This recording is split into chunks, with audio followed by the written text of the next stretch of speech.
의무관리대상 공동주택 및 관리방법 결정에 대해서 볼게요.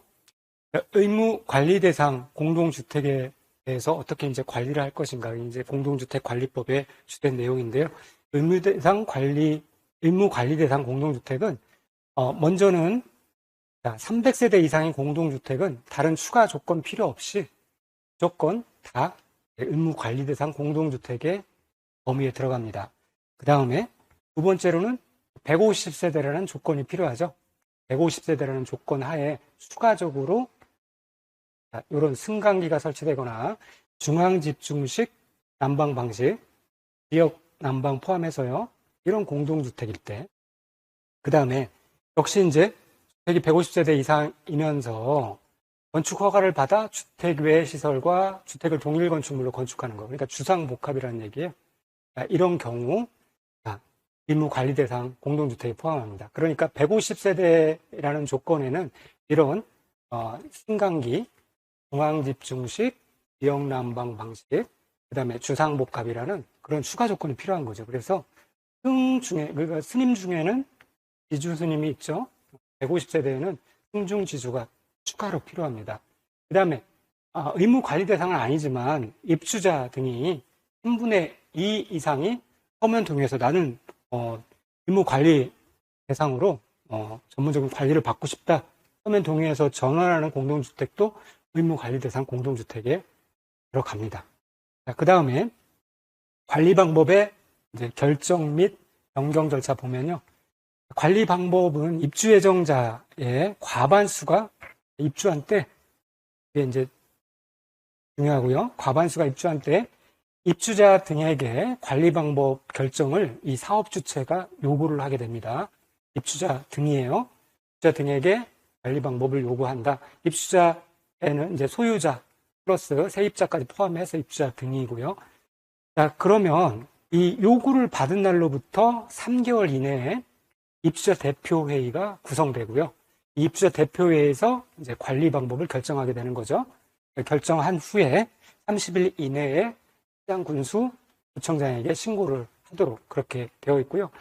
이때 이제 관리 방법을 결정할 때 입주자 대표회의 의결 또는 전체 입주자 등의 10분의 1 이상의 제한, 입주자 의결로 제한하거나 전체 입주자 등의 10분의 1 이상의 이 제한으로 전체 입주자 등의 과반수의 찬성으로 최종 결정하게 됩니다.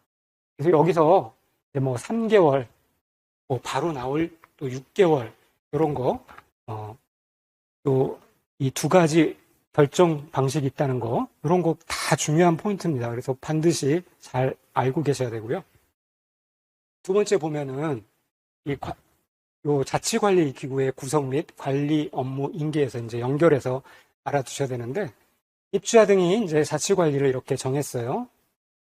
정한 경우에는 사업 주체로부터 관리 방법 결정을 요구받은 날로부터 6개월 이내에 관리사무소장을 선임하고 자치관리기구를 구성해야 합니다. 자, 그런데 여기 이제 주의사항에 나와 있는 거, 위탁관리에서 만약에 자치관리로 이렇게 변경하는 경우, 그러니까 원래 위탁관리였다가 자치관리로 이렇게 변경하는 경우에는 그 위탁관리 종료일까지, 그러니까 공백 없이 종료일까지 이 구성을 해야 되는 그런 조항 필요한 거고요. 이래서 여기서 보면 이제 6개월이라는 숫자가 나왔고, 여기서 이제 3개월이라는 숫자가 나왔는데, 여기서 이걸 표를 통해서 정리를 하시면 되겠습니다. 사업주체가 관리를 이제 요구를 했어요. 입주 예정자의 과반수가 입주한 때 이렇게 요구를 했어요. 그로부터 3개월 이내에 입주자 대표회의를 구성하고 관리 방법을 이렇게 결정하는 겁니다. 이렇게 결정하는 거고요. 그 다음에 이때로부터 6개월 이내에 관리사무소장을 선임하고요. 그 다음에 자치관리기구를 이렇게 구성을 해야 되는 겁니다. 만약에 입대 구성이나 관리 방법 결정이 2개월 만에 끝났다? 그러면 이제 좀 더 여유를 갖고 소장 역임하고 자치관리기구를 구성할 수도 있고요. 그렇게 이렇게 한 로직 가운데 있습니다. 한 절차 가운데 이렇게 진행된다는 거 이해를 해주시고요. 소장 결혼 시에 이제 보충 기한을 보면 관리사무소 중에 해임 등으로 결혼이 발생한 경우 그 사유가 발생한 날로부터 30일 이내에 새로운 소장을 빨리 선임을 해야 됩니다. 30일 이내에. 그 다음에 기존 관리 주체는 새로운 관리 주체에게 1개월 이내에 관리 업무를 인계해야 되고요. 이 30일 이내, 이거 아닌가 하는데 정확하게 그냥 알아주셔야 돼요. 30일 이내, 1개월 이내. 그 다음에 관리 업무 인계 인수 시에는 입주자 대표회의 회장과 1명 이상의 감사가 참관해서 서명 날인해야 됩니다. 감사라는 거, 1명 이상의 감사라는 거 알아두시고요. 자, 이렇게 테마 첫 번째 거 잘 정리를 해주시면 돼요. 펑크노트 다시 한번 정리를 잘 해주시면 되겠고요. 그 다음에 이제 테마 두 번째로 입주자 대표회의 구성 및 임원 선출에 대해서 살펴보도록 하겠습니다. 자, 동별 대표자 자격 및 결격 사에 보면 동별 대표자는 서류 제출 마감일 기준으로 주민등록을 마치는 계속해서 3개월 이상 거주하고 있는 입주자 중에서 선출을 합니다. 그런데 이제 최초의 입주자 대표회를 구성하거나 그런 경우는 이미 입주하고 있는 사람이 없죠. 최초의 입주자 대표회를 구성하거나 공구별 입주인 경우 최초 공구 외에 공구 입주자 대표회의를 구성하기 위해서 이 동별 대표자를 선출하는 경우, 이 경우도 마찬가지입니다. 이제 최초의 입주자 대표회의나 마찬가지 상황이 여기도 이제 똑같이 연출되는 거죠. 그런 경우는 이렇게 3개월 이상 거주 조건을 요구할 수가 없어요. 막 이사 온 사람들이기 때문에요. 그래서 이런 경우는 이제 제외를 한다. 굳이 이 3개월 이상 거주 조건을 요구를 하지 않는다라는 거고요. 원래는 원칙은 이 자격이 이 입주자라는 게 이제 중요합니다. 입주자 중에서 선출하게 되어 있어요. 입주자라는 건 이제 그 소유주라는 거죠. 소유자 중에서 선출하게 되어 있는데 이 동별 대표자가요. 그런데 어쩔 수 없이 이 소유자 중에서 선출할 수 없는 경우가 발생할 수도 있다라는 거죠. 그런 경우는 이제 이 사용자, 세입자도 임차인도 동별 대표자가 되는 경우가 있다라는 겁니다. 그런 경우가 어떤 경우냐면 2회 이상의 선출 공고에도 불구하고 입주자인 동별 대표자의 후보자가 없는 선거구에서 직전 선거 선출 공고일로부터 2개월 이내에 선출 공고를 하는 경우, 이 경우 입주자인 후보자가 있으면 사용자는 후보자 자격을 바로 상실해 버립니다. 이런 경우 사용자가 동별 대표자가 될 수도 있다라는 건데, 그런 경우라 할지라도 언제든지 입주자인, 그러니까 소유자인 후보자가 나오게 되면은 바로 이 사용자인 후보자는 자격을 상실하도록 돼요. 그러니까 실제로는 사용자인 동별 대표자가 출연하는 경우가 극히 드물겠죠. 대부분은 동별 대표자는 입주자 등이 맡게 되어 있다라는 부분 알아두시면 되겠고요. 이 동별 대표자 절대 안 되는 결격 사유, 이것도 한번 체크하시기 바랍니다. 미, 피, 하 이렇게 능력이 안 되거나 경제적인 어떤 문제가 있는 사람들, 이런 사람들 되지 않고요. 그 다음에 관련법 위반해가지고 금고 이상의 실형을 선고받았네. 자, 그런데 집행이 끝났어요. 끝난 후에 2년간 결격 사유를 줍니다. 2년이 지나지 않은 사람, 혹은 실형을 선고받고 이 실형이 면제된 날로부터 역시 또 2년이 지나지 아니한 사람, 이 사람도 결격. 관련법에 위반 관계없이 금고 이상의 형의 집행유예를 선고받고 그 유예기간 중에 있는 사람, 이 사람도 X. 그 다음에 공동주택 관련법 등 관련 법령 위반으로 100만 원 이상 벌금을 선고받고 2년이 지나지 아니한 사람, 100만 원 이상 2년, 이거 특징적인 숫자니까 알아두시고요. 3개월 이상 연속했네, 관리비 등을 연속해서 체납했네, 이 경우도 안 됩니다. 연속입니다. 연속. 그러니까 1, 2, 3월 연속으로 체납했을 때 해당되는 거고요. 1월달 체납했다가 2월달은 냈고 2월, 3월, 4월 체납한 경우 연속한 게 아니기 때문에 이런 경우는 결격사유에 해당되지 않습니다. 연속이라는 단어 착각하시고, 그 다음에 인원 선출 방식 비교표 한번 볼게요. 이거 되게 복잡하죠? 복잡해서 제가 여러분이 이거 화면 멈추고 이 부분 메모를 하셔도 되겠고요. 이 표를 해독할 수 있는 문장들이니까요. 이 표를 보면서 이 메모를 보시면서 저 표를 해독하시면 되겠습니다. 먼저 임원 선출 방식은요. 회장, 감사, 이사가 있는데 1, 2, 1입니다. 그리고 이 회장과 감사는 원칙이 이제 직접 선거죠. 직접 선거. 그다음에 이사는요. 간접 선거예요. 자, 그런데 물론 직접 선거인데 원칙이 예외적으로 이제 예외 선출하는 경우가 입주자 대표회의를 통해서 하는 경우가 있다라는 거. 이게 이제 간접 선거고. 원칙은 직접, 예외가 간접. 이거 이사는 간접 선거로 하는 거고요. 자동 선출의 특례가 있습니다. 그렇게 이제 해독을 하시고 일단 그 부분이 굉장히 제일 중요한 부분이고요. 자, 여기서 보시면은 요 1번 내용이 그 내용을 설명하고 있는 겁니다. 직접 선거 경우 전체 10분의 1 이상이 투표를 한다라는 거고요. 그 다음에 이사 입대의 간접 선거 같은 경우는 구성원 과반수의 투표를 한다. 자, 그런 부분. 그 다음에 경쟁하면은 이렇게 이제 경쟁을 하면은 최다 득표, 다득표자. 이 최다 득표라는 것은 회장은 한 명이기 때문에 최다 득표자만 선택하면 되는 거고요. 감사는 2명이잖아요. 2명 이상이기 때문에 그중에 이제 다득표자 순으로 그렇게 한다. 그렇게 해서 낱말이 달라지는 부분 체크하시고 경쟁이 없는 경우, 단독이나 미달인 경우 투표자 과반수 찬성으로 합니다. 후보자 선출자 없거나 500세대 미만 단지 위약으로 이렇게 정한 경우에는 입대 구성원의 과반수 찬성. 그 다음에 이것도 똑같이 입대 구성원의 과반수 찬성. 찬성 미달인 경우 그런 경우까지 같이 알아두시면 되겠고요. 그 다음에 이제 이 자동 선출 이것까지 같이 좀 알아두시면 되는데 입대 정원과 임원 정원이 같은 경우에는 이런 경우 이제 어떻게 하냐면은 회장 감사를 선출한 후에 남은 인원이 어차피 다 이제 이사가 될 거니까 그냥 남은 동대표를 이사로 자동 선출하면 되는 거예요.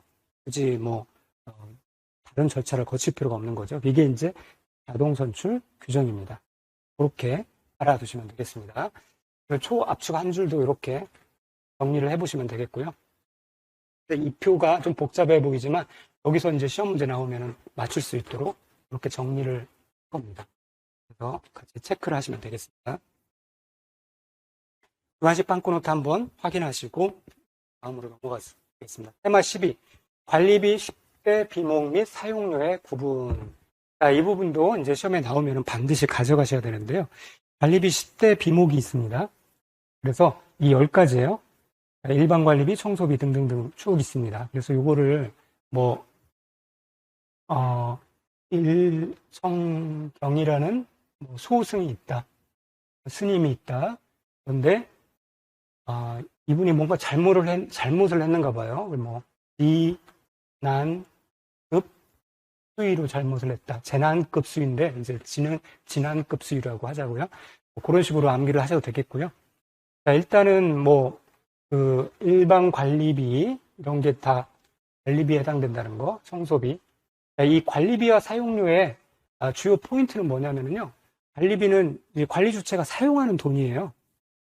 직접 사용하는 돈들이에요. 근데 이 사용료는 뭐냐면은 받아가지고 내 것이 아니라 다시 돌려주는 관리 주체가 징수를 대행하는 항목입니다.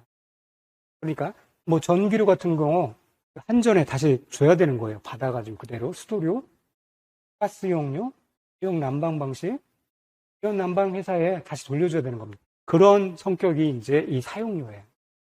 그래서 이 관리비와 사용료를 잘 구분하시는 거 중요하고요. 이 관리비 중에 이 난방비가 중앙, 급탕비 중앙, 이 중앙 난방 방식인 경우만 이 관리비에 해당되고요. 그 다음에 여기 보시면 지역 난방 방식의 난방비, 급탕비는 이거는 사용료에 해당되는 거. 이게 이제 또 포인트가 되겠습니다. 왜 그러냐? 지역 난방 방식은 중앙 난방 방식은 이제 요즘 아파트에는 존재하지 않을 거고요. 예전 아파트 같은 경우 자체적으로 보일러를 돌려가지고 열을 공급하는 시스템이잖아요. 그리고 자체 관리비로 이거를 받아가지고 여기 보일러를 돌리기 때문에 관리비에 해당되지만, 지역 난방 방식은 이제 외부에서 열을 공급받아가지고 그걸로 난방도 하고 급탕도 하는, 요즘 대부분 그런 방식으로 쓰고 있고, 이런 경우는 그 사용료를 그렇게 받아가지고 다시 이 지역 난방 회사에 다시 그대로 내줘야 되는 거니까 이 사용료가 되는 겁니다. 그래서 이거 구분하시고, 그 다음에 수선 유지비라는 것은 요 장기 수선 충당금과 헷갈리지 말으셔야 되는데요. 자질구레한 수선, 말 그대로 수선해서 유지하는 그런 비용들이에요. 그래서 장기 수선 계획에서 제외되는 그런 공용 부분의 수선 비용, 공동 이용 시설물의 보수 유지비가 해당된다라는 거고요. 제외되는 거. 그 다음에 건축물의 안전 점검 비용. 그냥 일방적인 안전 점검 비용은 이 관리비에 해당되는데, 여기 보면은 안전 진단 실시 비용 있죠? 이 경우는 안전 진단 회사 그 안전 진단을 위해서 별도 징수 항목에 해당되는 겁니다. 그래서 요것과 다시 또 구분하는 것도 중요한 또 포인트가 되겠습니다. 안전 점검 비용, 재해 및 재난 등 예방 비용, 냉난방 시설 청소비, 그리고 위탁 관리하는 경우 위탁 관리 수수료. 자, 그 위탁 관리하는 경우 관리 소장들에게 이제 그 월급 같은 거 일반 관리비로 지급됩니다. 그런데 위탁 관리 수수료도 또 별도로 지급되는데요. 이거 착각하시면 안 됩니다. 이 수수료가 결국 위탁 관리하니까 위탁 관리 본사에 이게 이제 그대로 가는 거 아니야? 그래서 이거 사용료 아니야? 그렇게 오해하실 수 있는데, 그거는 이제 우리가 알 바 아니고요. 같은 주체로 보시면 돼요. 위탁 관리, 우리 아파트 내에 있는 그 관리 사무소와 위탁 관리 회사와 같은 주체로 보시면 되니까, 위탁 관리 수수료는 그 아파트 관리 사무 주체에 들어가는 겁니다. 관리 주체에 들어가는 겁니다. 그렇게 생각하셔서 요게 관리비에 해당되는 거 체크하시고요. 그 다음에 여기 뭐 이제 사용료 다 살펴봤죠. 우물 수수료, 생활 폐기물 수수료, 말 그대로 수수료입니다. 수수료. 그 다음에 입주자 대표의 운영 경비도요. 내가 가지고 있는 게 아니라 받아가지고 입주자 대표에게 넘겨줄 돈이에요. 선거관리위원회 운영 경비도, 선거가 이루어졌다 그러면은 선거관리위원회에서 이 선거를 관리를 하고 운용을 하고 그 비용을 받아가지고 다시 전달해 주면 되는 겁니다. 텔레비전 방송 수수료도 마찬가지고요. 그렇게 알아두시면 되겠고, 이 관리비와 사용료 절대 섞이면 안 되는 별도 징수 항목이 이제 장기수선 충당금과 안전진단 실시 비용입니다. 그래서 이 장기수선 충당금은요, 소유자가 부담하는 거예요. 장기수선 계획에 따라서 소유자가 부담하는 것입니다. 그래서 이거는 여기 사용료나 관리비하고 별도로 구분이 돼야 되고요. 그래서 별도 징수 항목이라고 이렇게 말하기도 하고, 구분 징수한다 그렇게 얘기하기도 합니다. 안전진단 실시 비용은 만약에 이제 요 앞에 이런 게 생략되어 있는 겁니다. 하자의 원인이 사업 주체 외해자에게 있는 경우, 그런 경우 안전진단 실시 비용은 별도로 징수가 한다는 거예요. 만약에 이 하자의 원인이 사업 주체에게 있다면 당연히 그 사업 주체가 부담하는 거죠. 그런데 이제 사업 주체 외해자에게 있을 경우에는 결국은 이 입주민들이 부담할 수밖에 없는 거죠. 그래서 그 안전진단 실시 비용을 별도 징수한다. 그런 내용입니다. 그 다음에 관리비 등의 내역 공개 의무도 보면은 관리 주체는 사용료, 장기수선 충당금과 이게 다 포함되는 겁니다. 관리비, 사용료, 그다음에 장기수선 충당금과 그 적립금액 등의 항목별 산출 내역을, 그다음에 구간 달에 다음 달 말일까지 세 곳에 합니다. 인터넷 홈페이지, 동별 게시판, 그다음에 공동주택의 정보 시스템, K아파트라고 하죠. 이 세 곳에 공개를 하도록 하고 있는데, 요거 가로 안에 요거 체크를 하셔야죠. 세대별 부가 내역은 개인정보에 해당되는 거기 때문에 요것은 제외한다. 세대별 부가 내역은 제외한다. 이거 체크하시고요. 자, 그러면 이렇게 한번 정리를 쭉 하시고, 주관식 빵꾸노트 확인하시고, 그 다음에 이제 장기수선 계획과 장기수선 충당금에 대해서 살펴보도록 하겠습니다. 장기 수선 계획이라는 것은 이런 거예요. 지붕이나 방수, 외벽 칠, 승강기 교체 등등 이런 굵직한 공사를 언제 얼마들을 할지 미리 이런 장기 계획으로 짜놓은 것을 이제 장기 수선 계획이라고 합니다. 그래서 이 장기 수선 계획에 대해서는 이제 정기적으로 검토를 해야 돼요. 그래서 입주자 대표회의와 관리 주체는 장기 수선 계획을 3년마다 검토하고 필요시 이를 조정해야 되겠죠, 당연히. 원칙이 3년입니다. 3년마다 검토하라. 그런데 조정할 일이 생겼다. 빨리 이 계획을 바꿔가지고 그래도 빨리 뭔가 실행을 해야 되겠다. 그럴 때는 수시 조정이라고 그래서 3년이 경과하기 전에 조정하려면 전체 입주자입니다. 입주자 등이 아니라요. 입주자가 부담하는 거기 때문에 입주자만 해당됩니다. 입주자의 과반수 서면 동의가 필요합니다. 왜냐하면 수시 조정이라는 말 자체가 돈을 빨리 쓰겠다는 거니까 그럴 때 입주자의 동의를 받아야 된다는 거예요. 앞에 살펴본 관리 방법 결정에는 입주자 등이 나왔죠. 그래서 입주자 등이라는 것은 여기에 소유자뿐만 아니라 그 다음에 세입자, 임차인도 포함되어 있는 개념이니까 이게 이제 달라지는 거예요. 장기 수선 계획. 돈 들어가는 거는 무조건 집주인만 해당됩니다. 자, 그 다음에 이제 장기 수선 충당금의 적립 및 반환 보면요. 부담주체는 당연히 아까 말씀드린 대로 공동주택의 소유자가 장기 수선 충당금을 부담합니다.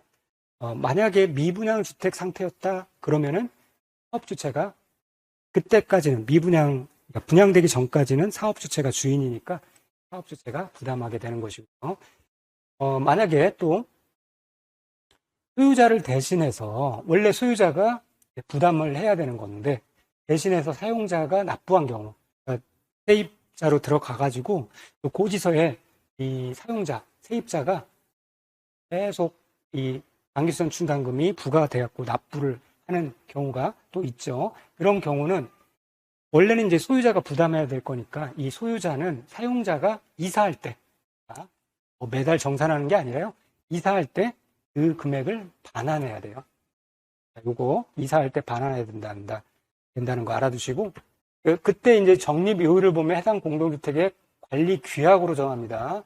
이 뭐 법령이나 장기수선 계획이라고 나오면 그럴듯해 보이지만 아니고요. 요율은 이제 관리 규약으로 정한다. 그래서 요 규 이렇게 입에 머리에 눈에 박아 놓으시면 되겠습니다. 요 규. 그 다음에 적립 금액은 장기수선 계획에 의해서 정하죠. 그래서 이 계획에 의해서 정하는 것이 이 적립 금액과 그 다음에 밑에도 보면 사용 계획서도 장기수선 계획에 따라서 작성을 합니다. 그래서 같이 묶어가지고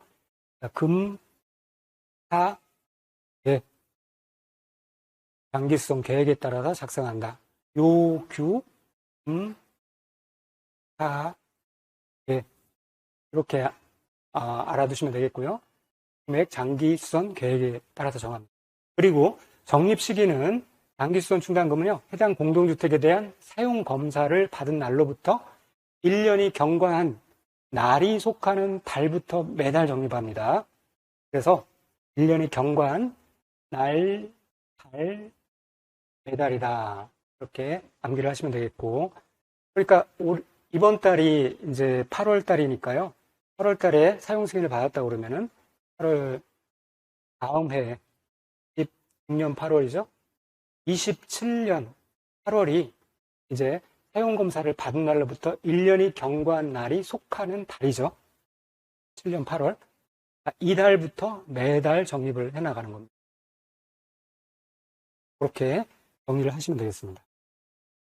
자, 그렇게 하시면 되겠고, 장기수선 충당금의 사용과 예외적 목적 사용에 대해 살펴보면, 원칙은요, 관리주체가 장기수선 충당금 사용계획서를 장기수선 계획에 따라서 작성하고요, 입주자 대표회의의 의결을 거쳐서 사용하도록 그렇게 되어 있는데, 예외적으로 전체 입주자의 과반수 서면 동의가 필요한 경우가 있어요.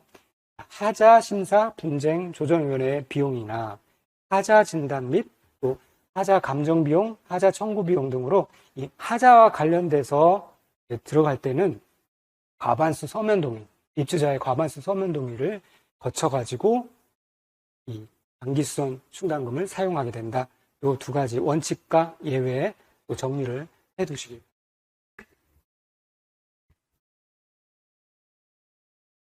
공동주택관리법 테마 마지막 14번 시설 공사별 하자 담보 책임 기간 및 하자 보수 절차에 대해 살펴보도록 하겠습니다. 자, 시설 공사별 하자 담보 책임 기간이 있어요. 그러니까 하자에 대해서 내가 책임지고 뭐 고장나면 고쳐주겠다, 뭐 돈으로 메꿔주겠다 하는 그 기간이 있다라는 거예요. 그리고 이제 사업 주체가 이제 하자 담보 책임을 지는 겁니다. 그런데 이게 그 시설에 따라서 이게 연도가 다 달라진다는 거예요. 2년, 3년, 5년, 10년 시설 성격에 따라서. 자, 이걸 보면은 아무래도 이렇게 내구성이 큰 것들이나 뭐 그런 것들은 좀 길게 가는 거고요. 보면은 미장이나 도장 이런 거 같은 아주 그냥 주방 기구 이런 것들은 금방 고장날 수 있잖아요. 이런 거는 2년으로 짧게 가는 겁니다. 그래서 2, 3, 5, 10이 됩니다. 2년, 3년, 5년, 10년. 자, 그래서 2년이 되는 것이 어떤 것이고 3년, 5년, 10년이 되는 항목들이 어떤 것인가를 이제 파악하는 게 이 파트의 이제 주요 포인트가 되겠고요. 2년 되는 것은 마감 공사입니다. 미장, 도장, 도배, 타일, 수장, 이것도 마감 공사의 일종이고요. 주방 기구 등 이 눈에 보이는 가벼운 것들이 하자 담보 책임 기간도 짧습니다. 자, 마감 공사에 해당되는 것들. 3년은요, 기계나 설비 공사 등이에요. 돈이 사실은 제일 많이 들어가는 항목들입니다. 그래서 고개급수, 난방, 전기, 통신, 소방, 승강기 이런 것들이 이제 3년 담보 책임 기간인데 이 3년이 이제 엎어졌으면 이렇죠? 3년이 이렇습니다. 3년. 물이 흐르는 것 같죠? 모양 같은데 이게 딱 그렇습니다. 기계 설비 공사인데 5개 급수, 물 흐르고, 난방, 전기 흐르고, 통신, 주파수 흐르고, 소방, 승강기도 사람이 흐르죠. 자, 이런 식으로 뭔가 흐르는 3년 흐르는 거 연결해 주시고 5년은요. 자, 제가 암기할 때는 이렇게 합니다. 5대 맞고 피가 철철 흘렀어요. 철근 콘크리트 있고요. 그 다음에 철골도 있습니다. 철골 구조도 철철. 그래서 겨우 5대 맞고 피가 철철 흘렸어요. 그래서 비조가 철철 흘려가지고 뭔가 이제 불어버렸어요. 그래서 비조 빵이다. 비조 빵. 그렇게 이제 암기를 하는데요. 어쨌든 여러분 이제 암기 코드를 만드셔갖고 이렇게 정리를 하시면 되겠습니다. 요거는 비가 새거나 건물 형태 유지와 관련된 것들이에요. 그렇죠.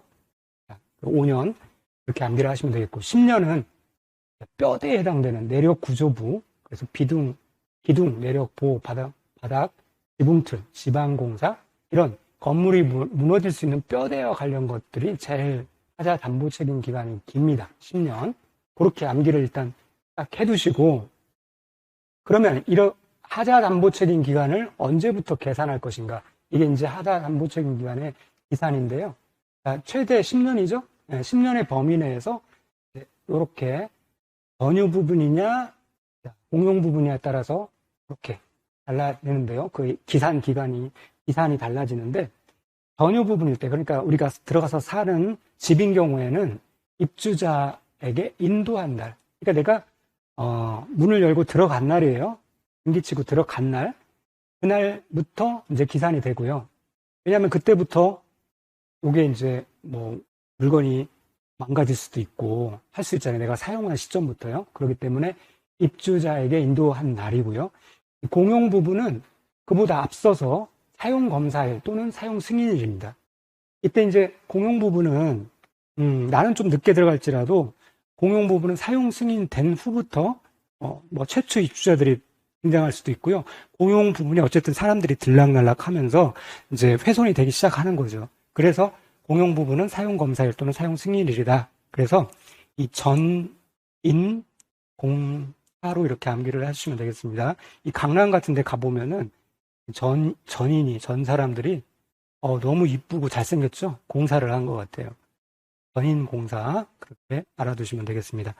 하자 보수의 청구 및 절차를 보면 누구든지 다 할 수 있다 그렇게 생각하시면 되겠어요. 입주자 대표회의, 관리단, 관리주체, 관리사무소장도 할 수 있고요. 임차인도 할 수 있고요. 임차인 대표회의도 할 수 있습니다.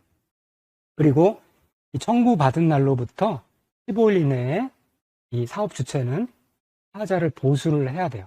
그리고 보수 일정을 명시한 하자 보수 계획서를 입주자 대표회 등에게 서면 보고를 하도록 홍보를 해야 되고요. 그 다음에 정보 처리 시스템을 사용한 전자문서를 사용해도 되고요. 이렇게 하시면 되겠고, 그 다음에 하자 보수 보증금 반환 비율을 보면 이것과 연결해서 같이 묶어가지고 이해를 해주셔야 됩니다. 그러니까 2년 경과된 이런 거, 마감공사 이런 게 이제 하자 담보 책임 기간이 지났으면은 그 안에 이제 문제가 없잖아요. 문제가 없었잖아요. 문제가 있었으면 당연히 여기서 까질 거고요. 문제가 없었으니 꼭 돈을 하자 보수 보증금을 받아두고 있는 것을 묶어둘 필요가 없는 거죠. 그래서 이 사업주체에게 15% 해당되는 만큼 돌려줍니다. 요거는 그렇게 정한 겁니다. 무슨 뭐 특별한 이유가 있다기보다도 대략 요런 데 사용되는 돈의 비율이 전체 백분율 중에서 15% 정도 된다는 거예요. 이건 자질구레한 거니까 15% 돌려주고요. 3년 경과했을 때 이때가 제일 큽니다. 40%입니다. 왜냐하면은 보세요. 기계 설비공사잖아요. 이런 뭐 승강기 같은 거 이런 거 고장 나가지고 수리하거나 아니면 교체하거나 그러면은 비용이 굉장히 많이 들어갑니다. 그래서 이 부분 3년 항목에 해당되는 부분들이 가장 이 비율이 높습니다. 3년 경과 시 40%. 그렇게 돌려주고 나머지가 이제 55% 남았죠? 나머지를 5년 경과 시에 25%, 자동방으로 10년 경과 시에는 20%가 나오겠네요. 그렇게 요거 3년 경과 시에 40%라는 이 숫자 중요하니까 잘 알아두시면 되겠습니다. 자, 그렇게 정리를 해 두시고 그렇게 해서 공동주택관리법은 이제 마치도록 하고요. 그 다음에 이제 특별법령 전체 17문제 나오는 특별법령에 대해서 4편에서 테마 15부터 24까지 살펴보도록 하겠습니다. 다음 시간에 보도록 할게요.